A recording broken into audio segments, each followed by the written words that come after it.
An open letter to Volmit, the clown prince of irrelevance.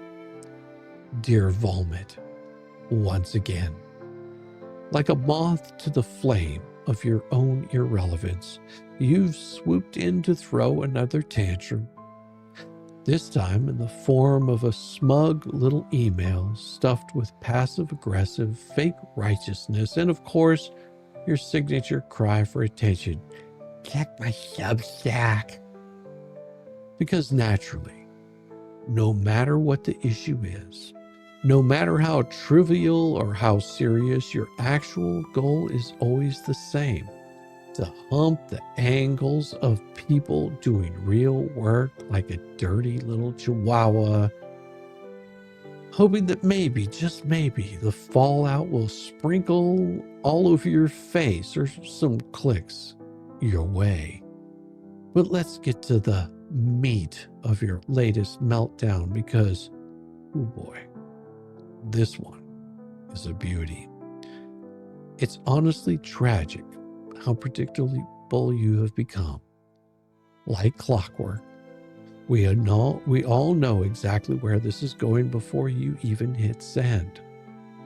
You start with that pathetic attempt at magnanimity, offering Randall your so-called benefit of the doubt like some benevolent overlord, bestowing grace upon the lowly masses. Volmit, nobody needs your smug charity. You're not the keeper of ethical gates. You're the shrieking parrot on the sidelines, flapping your wings and demanding to be noticed. And newsflash, nobody's sitting around hoping for your stamp of moral validation. Your benefit of the doubt is worth exactly as much as your journalistic integrity, which is to say, less than 0 to infinity. You're not the ethics police. You're not even the mall cop of legal commentary. You are, at best, the guy screaming at pigeons in the parking lot while everyone else is inside getting real work done. In other words, it isn't worth the lint in a public defender's pocket. And the fact that you think it is tells us everything that we need to know about your delusions of grandeur. When we get your latest scandal, oh boy, this was rich. You've decided to make Amanda Martin your new obsession, frantically waving your arms because Randall described her as both Hales and Preston's victim advocate. That's your grand revelation. That's the big smoking gun you're hanging your whole sad little bullshit circus on. Here's the reality check, Volmit. Amanda Martin was absolutely, undeniably, and demonstratively involved in the very offense at the heart of this case. Her own son assaulted Jeremy Hales. Amanda herself confirmed under oath that she had firsthand knowledge of the dispute, of the people involved, and of the events that unfolded. She wasn't some passive bystander. She wasn't some distant office clerk filing papers in obscurity. She was smack dab in the middle of it, with professional and personal ties to the whole entire mess you moroned. Your attempt to split hairs over whether she's officially held the victim advocate title for Hales is the most desperate semantic nitpick I've seen in a long time.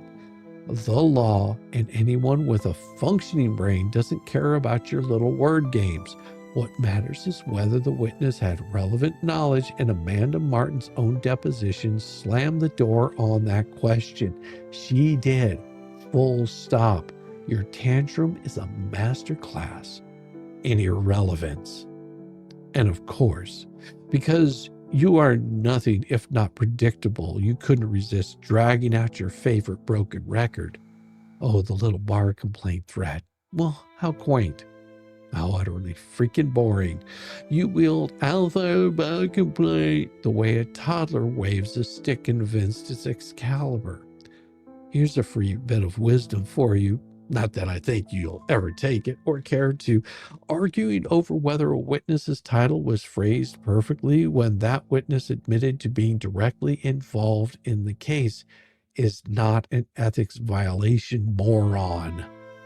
It's not misconduct. It's not malpractice. It's a footnote in a case you don't even understand, but just can't seem to stop talking about it because it's the only thing keeping your name even vaguely in circulation.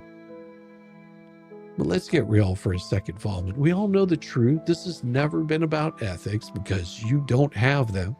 It's not about Amanda Martin.